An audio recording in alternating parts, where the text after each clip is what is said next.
Y aquí en este texto, Pablo tenía muy claro su cosmovisión sobre la vida y todo lo que tenía que ver con ella, incluyendo específicamente su ministerio.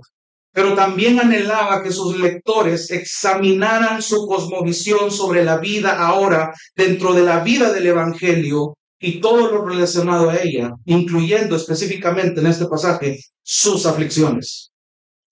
Es por eso que yo quiero que veamos cómo en este texto Dios nos enseña una correcta cosmovisión de la eternidad. Dios nos enseña una correcta cosmovisión de la eternidad. ¿Sabe para qué? Para que resistamos las aflicciones presentes. Dios nos enseña una correcta cosmovisión de la eternidad para que resistamos las aflicciones presentes. Y en esta ocasión quiero que estudiemos esta cosmovisión bíblica a la luz de tres evidencias, que el texto nos está dando. Pero antes de ir a estas evidencias, quiero ponerlo en contexto de lo que hemos estado predicando a la luz del estudio de 2 Corintios. Desde el versículo 7 aproximadamente, donde el apóstol Pablo ha estado argumentando sobre todos los retos, sobre todas las implicaciones que su ministerio, que le ha sido dado por Dios, ha traído. Él ha descrito cómo este tesoro ha estado en vasos de barro, haciendo alusión a este tesoro del Evangelio, cómo apunta y cómo glorifica a Jesucristo al ser presentado a través de pecadores transformados. Y haciendo también una pequeña referencia al tema de cómo Dios los va a resucitar en un futuro, así como el Señor Jesús lo hizo. Entonces, en esta sección que hemos leído hoy, procede a dar más detalles respecto a su forma de ver las aflicciones sufridas a lo largo del ministerio, incluyendo las aflicciones de sus colaboradores. Entonces, si usted presta atención al texto y lo vuelve a leer, Pablo no está hablando en singular. Pablo está hablando en plural y no olvide ese detalle, porque él está incluyendo no solo su persona sufriendo las aflicciones, sino que hay todo un equipo de colaboradores que han estado trabajando junto con él, que también han sufrido aflicciones severas. Probablemente el libro de Hechos nos narra las distintas aflicciones que los apóstoles sufrieron, pero probablemente no todas están registradas. El Señor quiso revelarnos las que están en la Biblia, pero no ignore la realidad, incluso hasta el día de hoy, que aquellos que predican el Evangelio en lugares hostiles siguen pasando aflicciones más difíciles que de este lado del mundo nosotros estamos pasando. Entonces, si usted lee ahí versículo 16, por tanto, nos dice ahí, yo no desfallezco, no dice yo no desmayo. Él está incluyendo a sus colaboradores, por tanto, no desfallecemos. La Reina Valera dice, no desmayamos.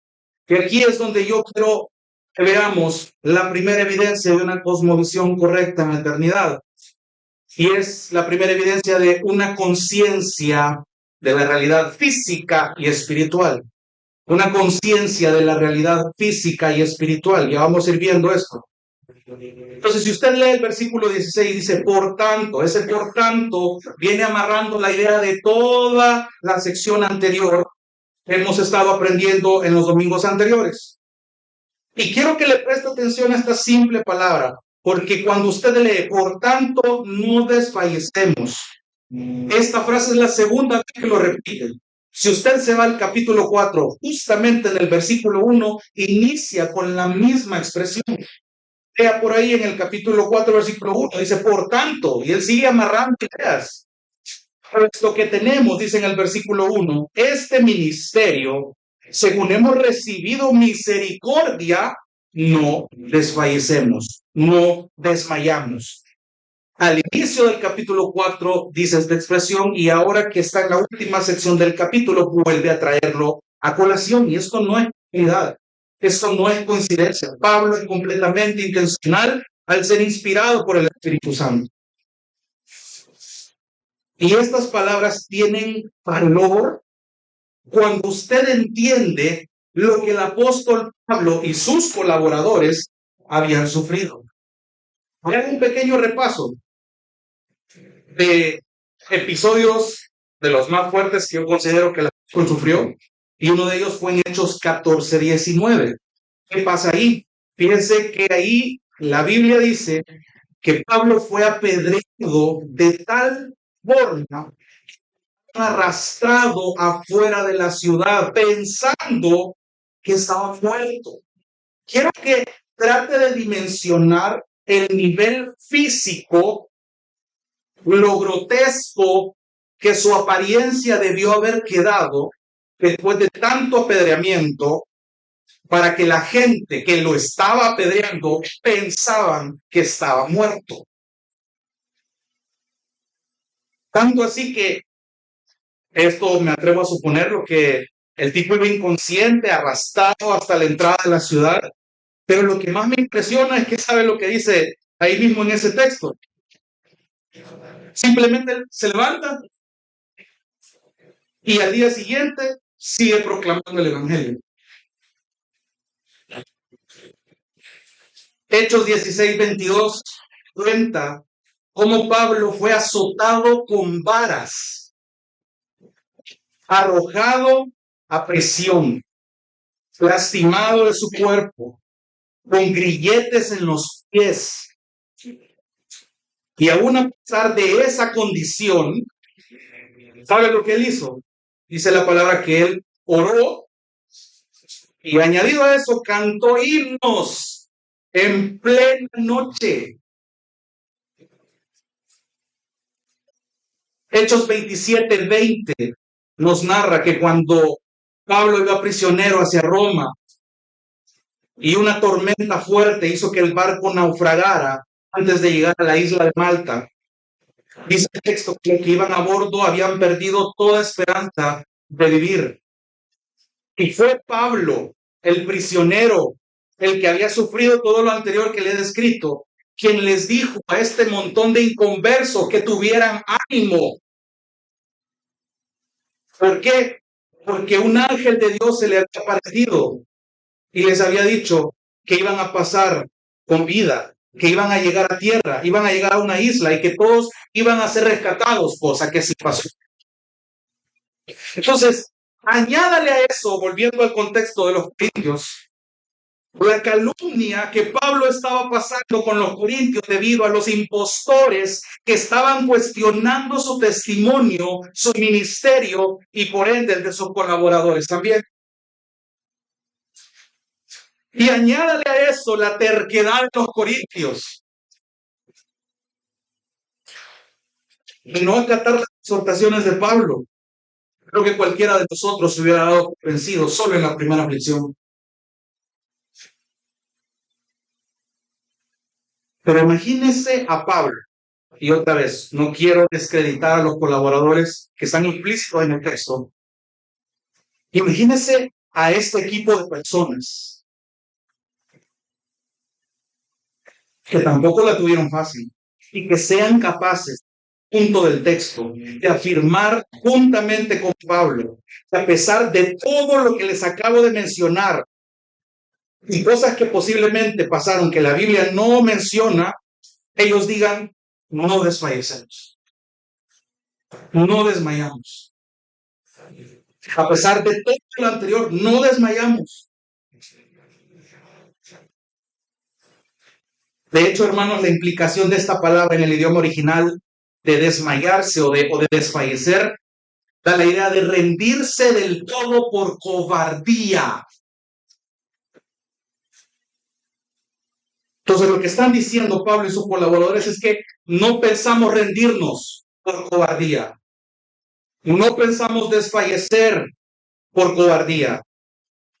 Definitivamente, cobardía es algo que ni Pablo ni sus colaboradores, a excepción de además, tenían. El ministerio del nuevo pacto, del que ya hablamos en sermones anteriores, era algo tan valioso porque presenta un tesoro como el evangelio, que es algo por lo que valía la pena enfrentar cualquier clase de desánimo. ¿Sabe por qué? Porque el evangelio le da a usted una nueva forma de pensar. En otras palabras, le da una nueva cosmovisión. Entonces es en este punto de Pablo ahora menciona dos acontecimientos que estaban haciendo efecto en la vida de él y de los suyos. Un desgaste y una renovación, si usted ve el versículo 16. Por tanto, dice, no desfallecemos. Dice, antes bien, aunque nuestro hombre exterior va decayendo, sin embargo, nuestro hombre interior se renueva de día en día. Dice aquí que el hombre exterior va decayendo, se va desgastando, dice en la Reina Valera. Y en el idioma original, esta palabra decayendo comunica una acción continua.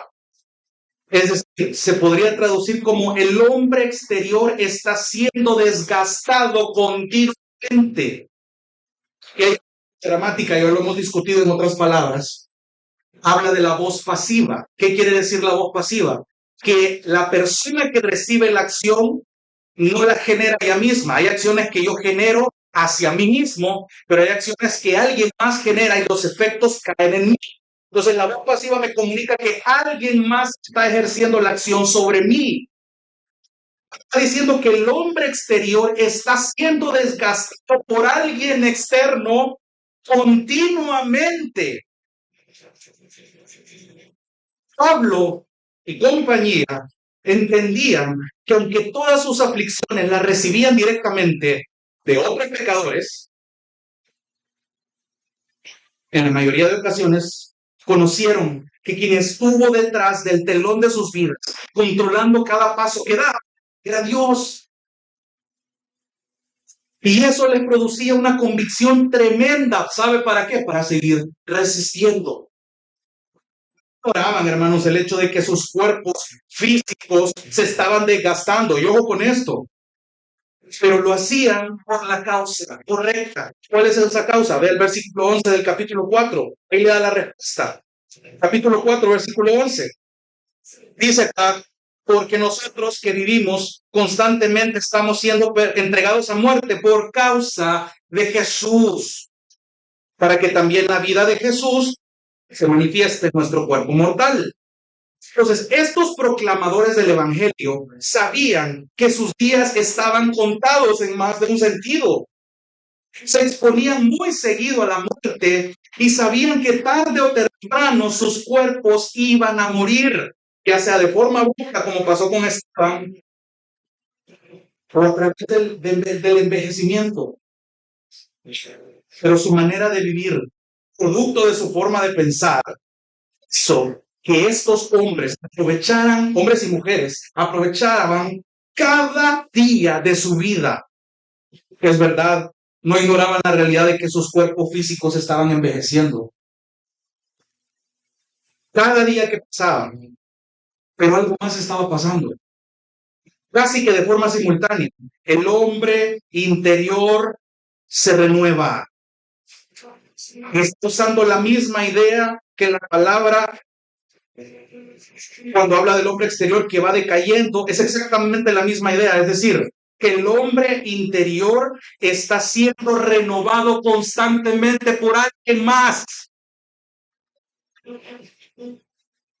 Y luego con esto, es exactamente la misma idea. Pregunto, ¿quién es el que está tras el telón de estos acontecimientos? La respuesta es muy sencilla, es el Señor mismo. Si bien es verdad, hasta nuestros días, la consecuencia del pecado en el Edén significó la muerte física para nuestros cuerpos mortales, hoy por medio de su Espíritu Santo, Él está produciendo vida también hoy en nuestra alma y la va encaminando hacia la eternidad. Esto es muy similar a la idea que encontramos en Proverbios 4:18, que dice que la senda de los justos es como la luz de la aurora, que va en aumento hasta que el día es perfecto. ¿Sabe qué está diciendo el proverbio? Que para los justos cada día es un destello de luz en sus vidas. ¿Se ha dado cuenta? Yo creo que muchos de nosotros hemos estado siendo testigos de un amanecer, independientemente del lugar en el que se encuentren. ¿Qué es lo que sucede? ¿Qué es lo que hay en el panorama antes de un amanecer? Oscuridad. Es oscuridad. Pero conforme el sol comienza a salir, hay un cambio de tonalidades. El destello de luz va tomando forma y va cambiando el panorama. Y mientras la luz poco a poco toma claridad, la oscuridad va desapareciendo, es simultáneo. Entonces el proverbista está comparando la senda, el camino, la vida de todos los justos que temen al Señor como la luz de la aurora, como la luz de este amanecer. ¿Cómo? Que va de aumento en aumento. Es inevitable que aquellos que temen al Señor no maduren, no destellen la luz que Dios está fructificando en ellos. Y conforme pasa el tiempo, la luz va apareciendo poco a poco hasta revelar un paisaje lleno de claridad, una vida llena de luz, una vida reflejable del Evangelio. Entonces la idea de Pablo es similar. De día en día, el hombre interior, el alma del ser humano, está siendo renovada en su camino hacia la eternidad. No desfallecemos, no desmayamos. Antes bien, aunque nuestro hombre exterior va decayendo, sin embargo, nuestro hombre interior se renueva de día en día. Versículo 17. Pues esta aflicción, y aquí viene el meollo del asunto, pues esta aflicción leve y pasajera nos produce un eterno peso de gloria que sobrepasa toda comparación. Algo que quiero que observe otra vez, Pablo no está hablando en primera persona. Pablo está incluyendo a sus colaboradores. Esta tribulación leve y pasajera nos produce. Aquí quiero llegar a la segunda evidencia de una cosmovisión correcta. Y es una perspectiva de lo insignificante y lo importante. Una perspectiva de lo insignificante y lo importante. Versículo 17, léalo de nuevo. Pues esta aflicción leve y pasajera nos produce un eterno peso de gloria que sobrepasa toda comparación. Me encanta cómo la Reina Valera lo traduce, porque esta leve tribulación momentánea produce en nosotros un cada vez más excelente y eterno peso de gloria. Preste atención, en primer lugar, a cómo Pablo está escribiendo las aflicciones, tanto él como sus colaboradores estaban viendo y ya habían pasado. Aquí, la primera palabra que yo veo, Pablo escribe sus aflicciones es como algo leve. Y quiero que profundicemos un momentito en esta palabra. En el idioma original, la palabra leve se traduce también como ligera. ¿Qué es lo que quiere dar a entender esta palabra?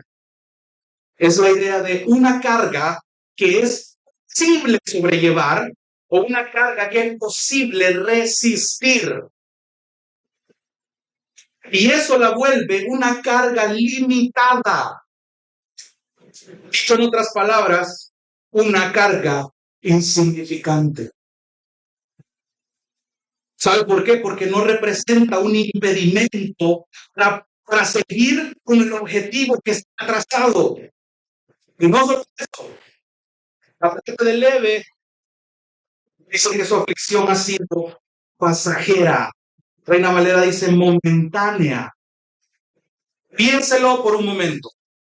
Algo pasajero tiene la idea de ser un periodo de tiempo corto. Pero es la perspectiva humana la que nos hace definir eso. Y Pablo, hermanos y hermanas, no está diciendo esto desde la perspectiva humana. Présteme mucha atención. Pablo no está diciendo esto desde la perspectiva humana, sino desde la perspectiva de la eternidad. Y si en la eternidad el tiempo no existe, sino que el tiempo existe fuera de la eternidad, entonces es desde esa perspectiva que Pablo busca decir, esta es la perspectiva importante, porque a la luz de la eternidad, hermanos y hermanas, toda nuestra vida, piensen todos sus años, desde que nació hasta la fecha de la muerte que Dios ha plasmado ya en su plan. Todo eso a la luz de la eternidad, sean los años que dure, llegue a los 100, llegue a los 80, llegue a los 60, llegue a los 35, toda esa cantidad de años que para nosotros implican muchos años, muchos días, muchas horas, a la luz de la eternidad, representa un instante, un momento fugaz. Y es interesante ver las aflicciones como algo fugaz. Y si creen que Pablo era el único que afirmaba esto, no. Vaya a Primera de Pedro, capítulo 1, versículo 6. Hay una cosmovisión que el Evangelio da. Primera de Pedro, capítulo 1, versículo 6.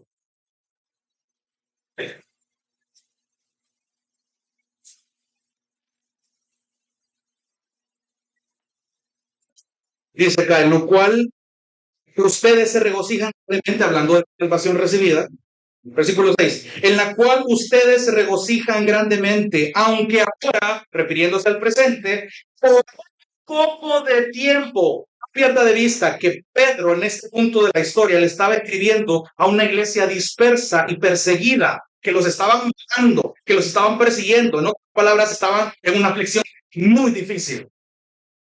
Y Pedro les está diciendo, regocíjense por la salvación que han recibido, pero ahora por un poco de tiempo, si es necesario, cosa que sí lo es, sean afligidos con diversas pruebas.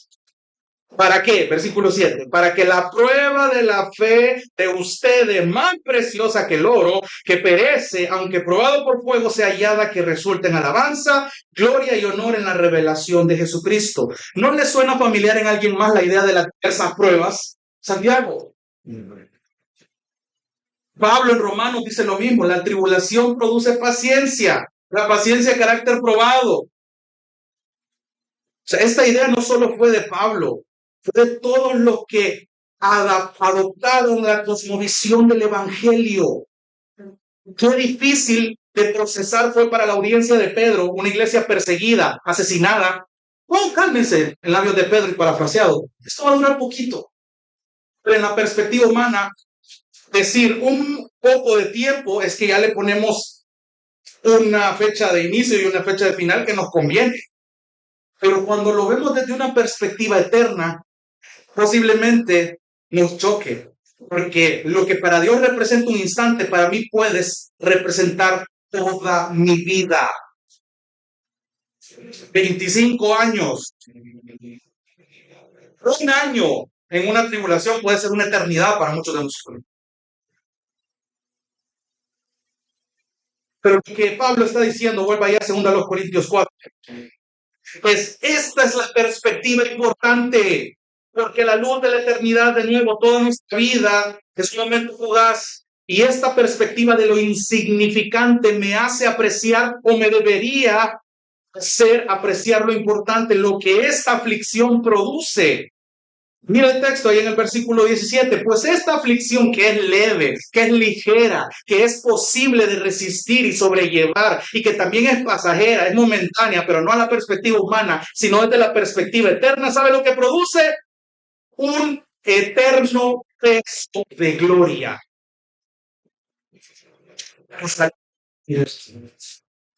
La palabra aquí produce también se traduce como da resultado. Tener la cosmovisión de una aflicción leve y momentánea o pasajera me da como resultado yo que pueda apreciar el eterno peso de gloria que esto conlleva.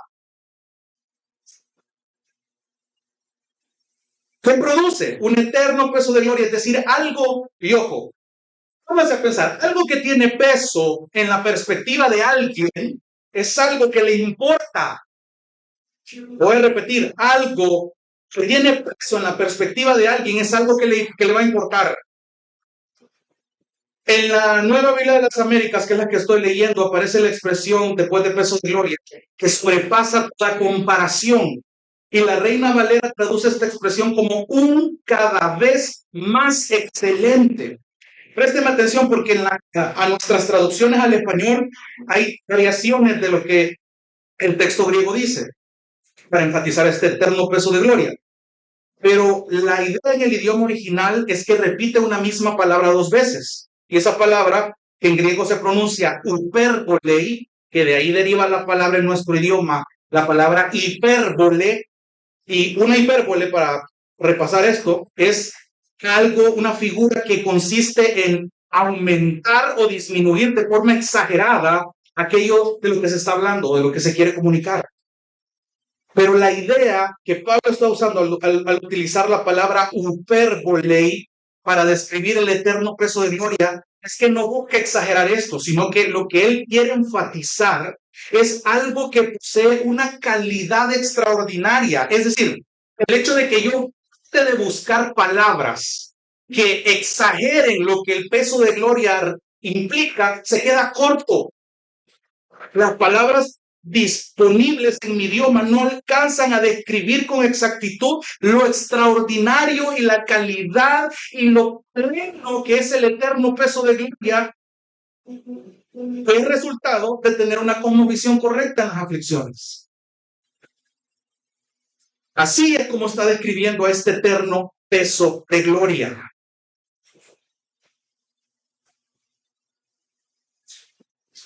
Ojo con esto. Porque cuando tenemos la perspectiva de lo insignificante en las aflicciones, pero al mismo tiempo lo importante dentro de las aflicciones, el eterno peso de gloria comienza a tener importancia en nosotros. Tiene sentido la aflicción que estamos atravesando. Aquí quiero ir un poco más a la tercera evidencia de la cosmovisión correcta. Y es una decisión entre lo temporal y lo eterno. Una decisión entre lo temporal y lo eterno. Versículo 18. Leamos el 17 de nuevo. Pues esta aflicción leve y pasajera nos produce un eterno peso de gloria que sobrepasa toda comparación. ¿Se da cuenta? Esta traducción que tengo aquí a la mano busca reforzar eso. No, o sea, sobrepasa cualquier cosa que yo busque comparar. ¿Qué palabras usted usaría para describir la eternidad y la gloria de la eternidad? Si esa palabra para usted representa lo más sublime y lo más precioso y lo más valioso, esa palabra se queda cortita. Esa es la idea de lo que está diciendo aquí en la Nueva Biblia de las Américas al decir que sobrepasa toda comparación, y la Reina Valera está en lo mismo, un cada vez más excelente. Entonces, en el versículo 18 leemos: al no poner nuestra vista en las cosas que se ven, sino en las cosas que no se ven. Pausa ahí. Cuando usted entiende los dos versículos anteriores que acabamos de leer, y cómo el capítulo 4 está concluyendo de forma mucho más clara, porque se entiende muy bien el versículo. Me llama la atención esta expresión, no poner nuestra vista, como dice la Reina Valera. Esa idea de no poner nuestra vista o no mirando da la idea de lo que se le está prestando atención. Y basado en esa atención se están tomando decisiones. ¿Sabe por qué esto va amarrado con lo anterior? Porque si lo temporal, si lo terrenal tiene peso dentro de nuestras mentes, eso va a representar una importancia para nosotros. Por lo tanto, las decisiones que vayamos tomando van a ir direccionadas hacia ello. Pablo y sus colaboradores sabían hacia dónde estaban prestando atención, sabían hacia dónde fijaban la mirada, sabían hacia dónde ponían su vista. A la causa de Cristo, como ya lo leímos antes. Por eso es que el ministerio pesaba dentro de estos hombres, porque era importante para ellos, y cada decisión que tomaban lo hacían en dirección hacia donde su vista estaba fijada. Entendieron que mientras mayor fueran sus sufrimientos, mientras mayor fueran sus aflicciones, mayor iba a ser entonces la gloria eterna que les espera. Son 3 versículos que tienen una carga de aprendizaje sobre el Señor en nuestros corazones, Señor. Yo me pongo a pensar en los corintios haciendo esto de parte de Pablo. Corintios tercos, corintios orgullosos, que no tenían una cosmovisión correcta del evangelio, que no estaban teniendo una perspectiva correcta, que estaban tomando decisiones incorrectas, tenían una conciencia incorrecta del evangelio. Pero hermanos, eso no solo iba dirigido para los corintios. Esto el Señor nos lo está enseñando también hoy. Entonces quiero tomarme un tiempo para trasladar todo lo que los corintios aprendieron en ese momento para nosotros. En primer lugar, hermanos, yo no quiero que ignore que nuestro cuerpo físico se va desgastando. Estamos envejeciendo, hermanos. A medida que ve aquel reloj de allá, o que ve su reloj en su teléfono, cada segundo, cada día, cada mes, cada año, usted está desgastándose. Biológicamente, usted se está desgastando. Yo no le estoy diciendo esto para que usted se entristezca o tenga una mentalidad pesimista, quejumbrosa. No, esta es una realidad que al igual que los corintios, usted tenía que tener en cuenta. Estamos envejeciendo, hermanos. No fuimos jóvenes para siempre cuando tuvimos nuestra época. Y si hay algo práctico, sencillo, que podemos entender acá, es no ignorar que nuestro cuerpo físico se desgasta. Y muchos toman esta realidad como licencia para no honrar al Señor con algo tan sencillo como el cuidado de sus propios cuerpos físicos. Y esa es una pequeña exhortación, hermano. La misma palabra del Señor describe que tu cuerpo no es tuyo, como allá afuera lo andan diciendo. Mi cuerpo son mis decisiones. Sí, pero esas decisiones van guiadas por una cosmovisión. Y espero yo que las decisiones que tomes respecto a tu cuerpo físico sean guiadas por una cosmovisión del Evangelio. ¿Cómo está cuidando su cuerpo físico? Algo sencillo, algo minúsculo. Hay muchos que le tienen miedo a ir a un médico porque no les gusta. Yo soy de ellos, de hecho, no me gustan los hospitales. Uno trabaja además la paciencia en esos lugares. Pero si la voluntad de Dios es esa, el Señor en su providencia ha dispuesto el tipo de sistema de salud incluso en el que nos ha permitido vivir. ¿Por qué? Porque hay una cosmovisión bíblica. Sí, tenemos mucho de qué quejarnos en donde estamos, socialmente, políticamente, climatológicamente incluso, pero si usted tiene una cosmovisión bíblica de las aflicciones, como Pablo lo hizo, cada decisión que usted tome va a tener sentido y va a poder lidiar con su inconformidad, con su indignación. No algo tan sencillo como el cuidado de nuestros cuerpos físicos, que son descritos como templo y morada del Espíritu.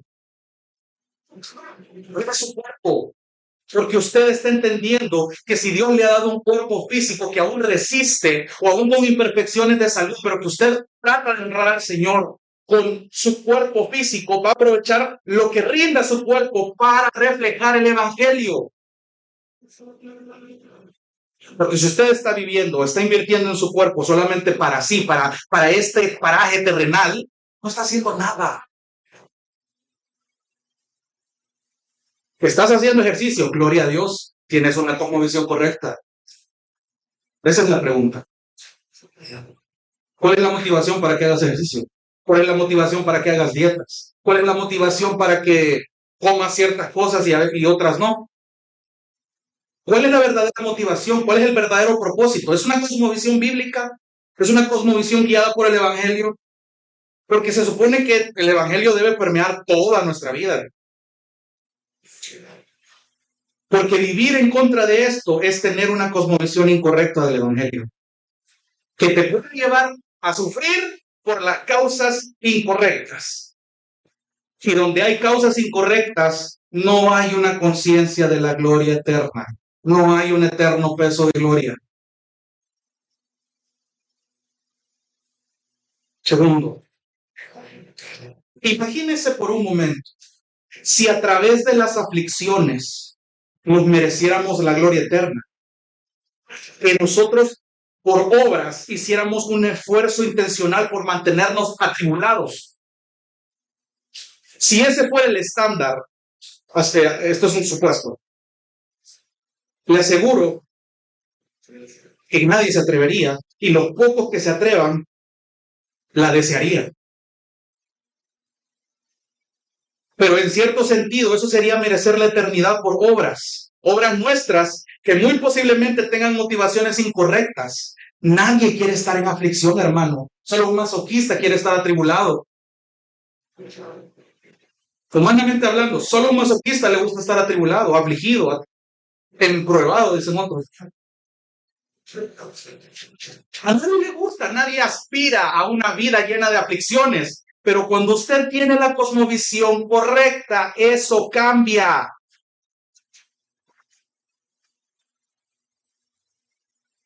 A lo que quiero llegar es que no es usted, no soy yo, no son los creyentes los que controlan y permiten sus propias aflicciones. ¿Por qué le hago este recordatorio? Porque muchas veces pensamos que nosotros tenemos el control o mágicamente pensamos ingenuamente que podemos controlar y permitir nuestras propias aflicciones. Y la palabra nos dice que quien controla y permite las aflicciones en sus hijos es Dios. Dios es quien está permitiendo cada aflicción que visita nuestras vidas. Y digo visita intencionalmente porque una visita no se queda para siempre en el hogar. Una visita viene y se va. Pero cada aflicción es Dios quien permite que las aflicciones visiten nuestras vidas y por su soberana voluntad nos produzca una gloria eterna.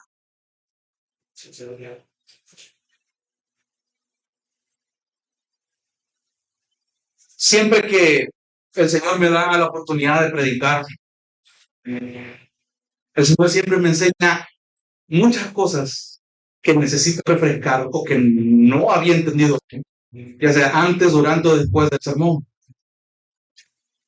Y solo en estas últimas 2 semanas me invitaron hace poco a una iglesia, una conferencia sobre la adoración. Y el pastor que pasó antes de mí predicó de una manera que me edificó mucho.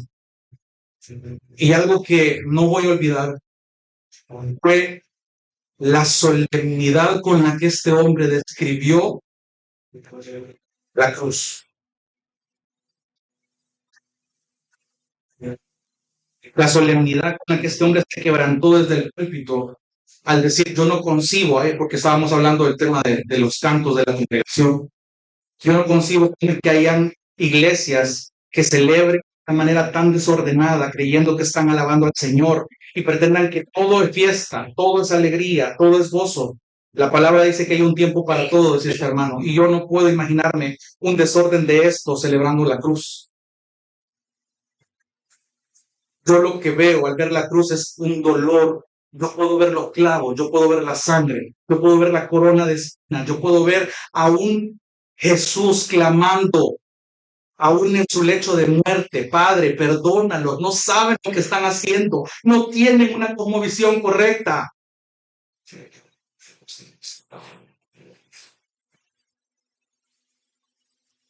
Y una hermana compartió en sus redes sociales a una mujer llamada Jackie Hilberry, que estaba enseñando en una conferencia para mujeres.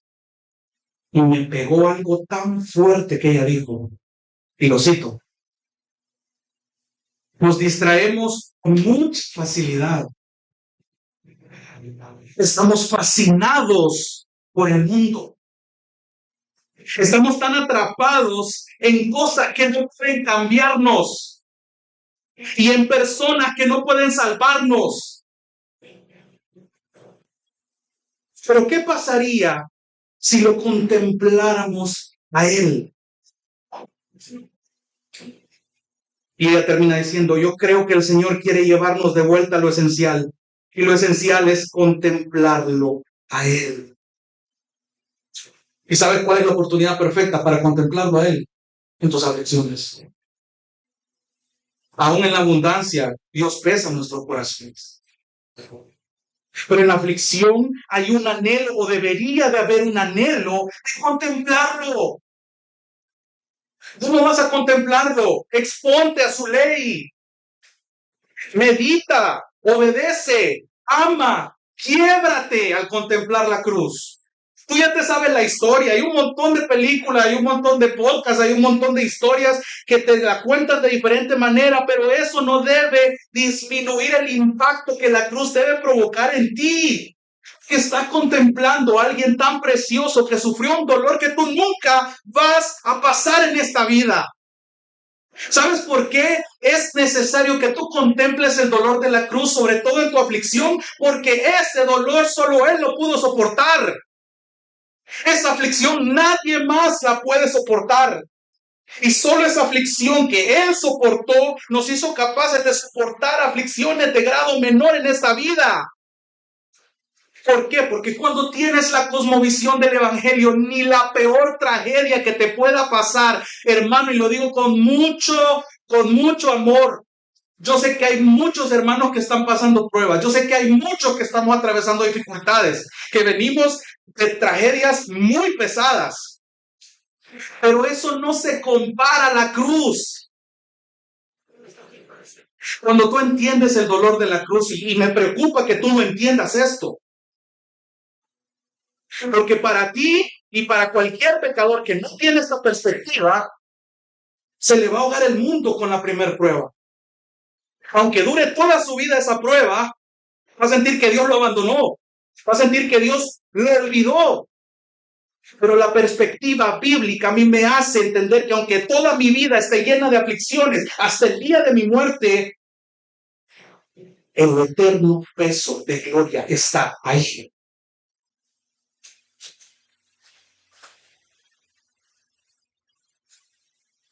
En uno de sus últimos sermones antes de morir, el pastor John MacArthur mencionó también algo, y esto es siguiendo la línea de lo que estuve aprendiendo antes de este sermón.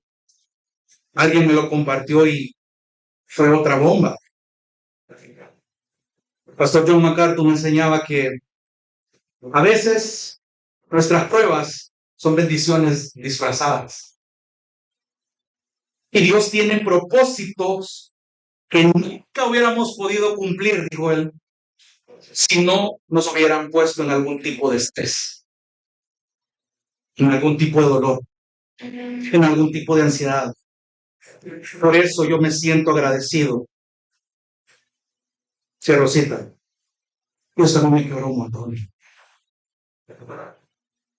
Ay, hermanos, cuánto nos hace falta contemplar la bondad y la providencia del Señor en cada una de nuestras aflicciones.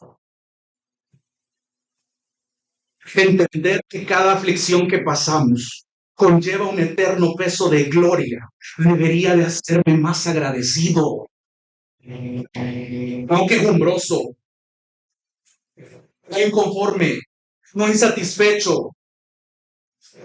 ¿Sabe por qué? Porque cuando centramos atención en las cosas correctas, la dificultad se minimiza. No es terapia psicológica, es una realidad espiritual que está ocurriendo en cada aflicción, pero no nos podemos dar cuenta porque nuestra cosmovisión no está bien enfocada.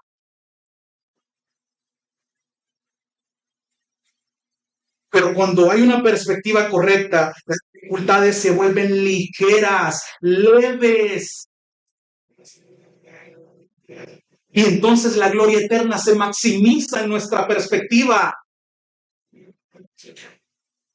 Hermanos, es necesario que seamos agradecidos porque la Biblia te está diciendo el resultado y el propósito de tus aflicciones. Si son por la causa correcta.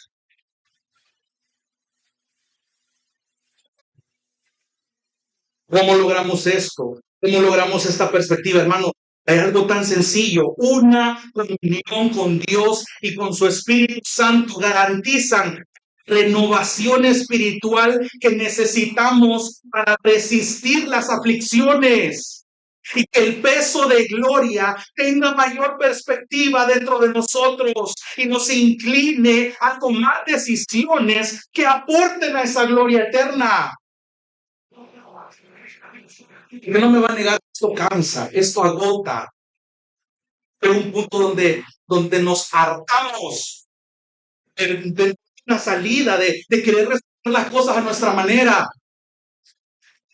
Pero, ¿cuándo fue la última vez que realmente la oración y el quebranto en soledad fue la primera opción en medio de una aflicción que nos sobrepasó? Te voy a recordar algo, hermano. Desde el Antiguo Testamento está Isaías capítulo 40. Acompáñenme. ¿Qué estaba pasando en este contexto? Dios, a través del profeta, estaba prometiendo consolar a Israel, un pueblo rebelde, un pueblo que tantas veces desobedeció al Señor, y el Señor los juzgó, pero también los restauró muchas veces. Pero aquí está dándoles una declaración a través del profeta preciosa. Isaías capítulo 40, versículo 29, un texto que ya muchos saben y que a veces se saca de contexto. Desde el versículo 27, mira lo que Dios le está diciendo en respuesta a las suposiciones y las quejas que Israel está haciendo al ser juzgado por Dios, al ser corregido por Dios, al permitir las aflicciones por parte de Dios. Isaías 40:27, lo leo siempre en la Nueva Biblia de las Américas. ¿Por qué dices, Jacob, y afirmas, Israel, escondido está mi camino del Señor, y mi derecho pasa inadvertido de mi Dios? ¿Acaso no lo sabes? ¿Es que no lo has oído? El Dios eterno, el Señor, el creador de los confines de la tierra, no se fatiga ni se cansa. Su entendimiento es inescrutable. Él, versículo 29, Él, y solamente Él le da fuerzas al fatigado. Y al que no tiene fuerzas, le aumenta el vigor.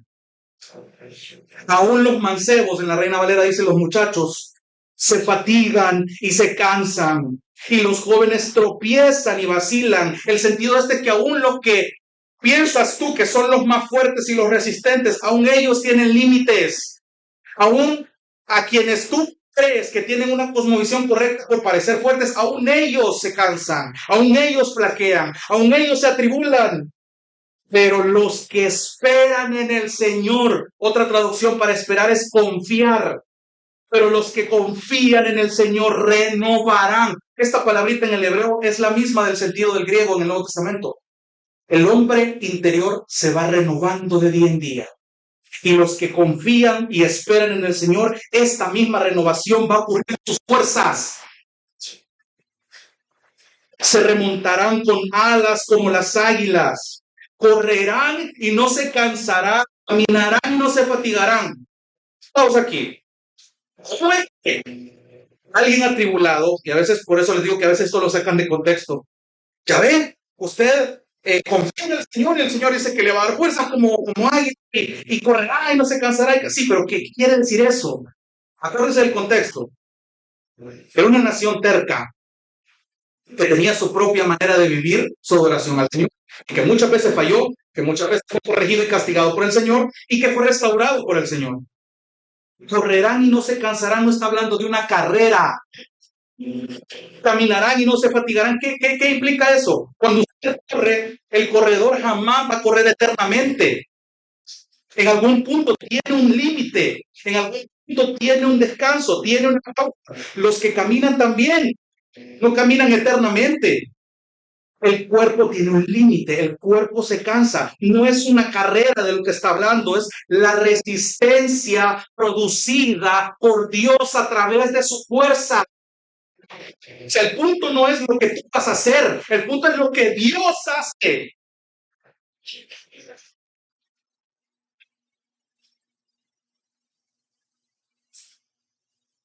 Dicho de otra manera, los que esperan en el Señor renuevan sus fuerzas para poder resistir.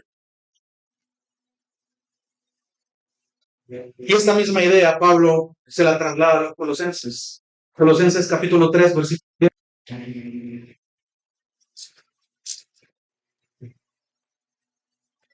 Y no es la primera vez que Pablo, el viejo hombre, el nuevo hombre, la vieja vestimenta, la nueva vestimenta, el hombre externo, el hombre interno, quiere hacer la misma idea. Colosenses 3:10, desde el 9, haciendo este contraste otra vez entre la vida vieja y la nueva. Colosenses 3:9 dice, dejen de mentirse los unos a los otros, puesto que han desechado al viejo hombre con sus malos hábitos, con su mala cosmovisión, y se han vestido ahora del nuevo hombre, el cual se va renovando hacia un verdadero conocimiento conforme a la imagen de aquel que lo creó. ¿Te das cuenta, hermano? La renovación de fuerzas para que tú resistas no viene de ti. El punto no es el testimonio de cómo el Señor me mantuvo fuerte. No, no es el foco eso. El punto es exactamente de dónde viene tu fuerza, de dónde viene tu resistencia. ¿Cuál es la cosmovisión que el Evangelio ha puesto en tu vida, en tu mente, en tu alma?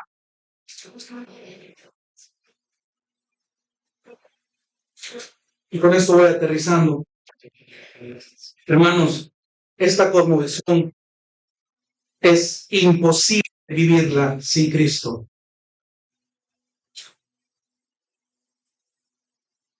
Una cosmovisión correcta del Evangelio solamente es dada cuando Cristo es el Rey y Señor al que yo me someto.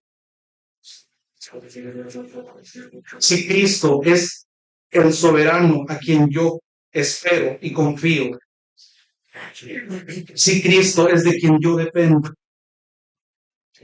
Otra vez, estás en aflicción, estás quejándote, estás completamente desesperado, desesperada. Contempla la cruz. Ahí está la mayor aflicción que tú jamás vas a pasar. Y lo más triste es que a veces esto no provoca nada en un corazón. Y eso, hermano, me inclina a decirte que busques al Señor y te arrepientes. Porque si no logras contemplar la cruz todos los 56 minutos que llevo hablando, no sirve.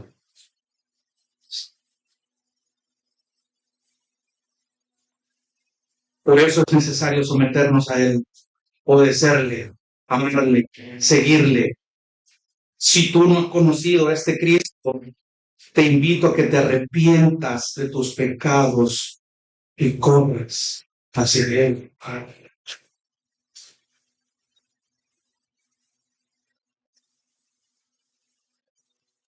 Hay un texto en el que quiero que me acompañe, Hebreos capítulo 12. Texto precioso. Hebreos capítulo 12. Como lo subtitula la Biblia de las Américas, la carrera del cristiano. Leamos solo los primeros dos versículos. Hebreos capítulo 12, versículos 1 y 2. Por tanto, amarrando toda la idea anterior, hablando de los héroes de la convicción, puesto que tenemos en derredor nuestro tan gran nube de testigos, despojémonos. Y esto es una acción continua, despojémonos, desechémonos también de todo peso. ¿Sabes por qué la palabra peso tiene interés acá? Porque es la misma idea de Pablo. Algo que desde tu perspectiva tiene peso, te importa. Y si lo que te importa es tu pecado, hacia eso vas en direccionado. Y el autor de Hebreos está diciendo, despojémonos también de todo peso y del pecado que tan fácilmente nos envuelve. Un hermano me compartía estudiando la perspectiva de la mentira en el ser humano. Y él comentaba el ejemplo de Caín y Abel, de cómo las ofrendas traídas al Señor tuvieron resultados diferentes, pero cómo en Caín le cambió tanto el semblante que fue a matar a su propio hermano. Y el punto es este, y las palabras le dicen a Caín, que ¿dónde está tu hermano? Y él tiene una actitud muy incorrecta hacia Dios. Y una observación que Dios le dice, Caín, el pecado está a las puertas y te codicia. El pecado está a las puertas y te desea. El pecado está a las puertas y anhela envolverte. Está allí. Y ahora que nosotros estamos en Cristo, esto no debería representar algo complicado e imposible. ¿Por qué? Porque en el Espíritu Santo tenemos la capacidad de despojarnos de todo peso del pecado que fácilmente nos envuelve. Y en lugar de eso, corramos con paciencia. Qué extraño suena esto, porque la idea de correr habla de un sentido de urgencia. La idea de correr habla de una precisión, de una rapidez. Con eso lo podemos relacionar. Pero dice, corramos con paciencia la carrera que tenemos por delante. Semejante a la idea anterior. No se trata de una carrera en sí, se trata de un ejercicio de resistencia. Correr la carrera, avanzar la carrera, seguir este rumbo va a requerir paciencia, y esa paciencia únicamente la vas a lograr a través de las aflicciones. Pablo lo dice, Pedro lo dice, Santiago lo dice, Cristo lo dijo. Entonces, piénsalo bien la próxima vez que te quejes en tu aflicción, que tú ya sabes ahora. No tienes excusa, hermano. No tienes excusa, hermana. Porque la Biblia te está diciendo, ¿para qué sufrís? Si es por la causa correcta. No es una carrera impulsiva, es un camino de resistir. Entonces, hermano, cuando tenemos esta cosmovisión correcta de la eternidad, podemos resistir las aflicciones que hoy nos atañen. Porque hay una conciencia de la realidad de mi cuerpo que se va desgastando, pero al mismo tiempo la realidad espiritual que se está avivando y me está acercando a lo eterno. Hay una perspectiva correcta de lo insignificante y de lo importante. Hay y puedo tomar decisiones entre lo que es temporal y lo que es eterno.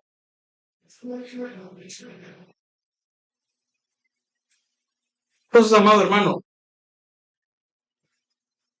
como explica un teólogo muy bien, cito, desde el punto de vista espiritual, la vida es una constante escalada de la colina que conduce a la presencia de Dios.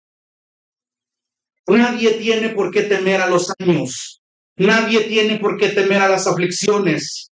Porque aunque le choque, parafraseado, y le acercan a la muerte, que es simplemente algo de paso, sino que le acercan a su Dios. Esto cambia hasta nuestra perspectiva de la vida y la muerte, ¿no? Ya lo he dicho en sermones anteriores. ¿Sabe cómo tiene que ver la muerte usted? Como una pausa temporal. Y parecería redundante, pero al final solo es una cortina de paso hacia la eternidad. La gente sufre crisis porque no quiere morir, que ahí está evidenciando su cosmovisión. La gente tiene miedo porque se sienten jóvenes que me están escuchando acá, que están envejeciendo también. No vas a ser joven por siempre. Por lo tanto, esto no es para afligirte, no es para desanimarte, es para que busques las cosas eternas. No tienes idea, hermano, la bendición que es joven que desde su temprana edad está tomando decisiones poniendo su mirada en Cristo. Oren por sus hijos, padres. Oren por la generación que está allá. Que sean hombres y mujeres que pongan su vista en Cristo. Que desprecien lo terrenal y todo aquello que les impida crecer hacia la eternidad. Oren por ustedes, adultos, ancianos, porque nada de esto ¿Qué importancia si nuestra mirada y cosmovisión no está en lo eterno?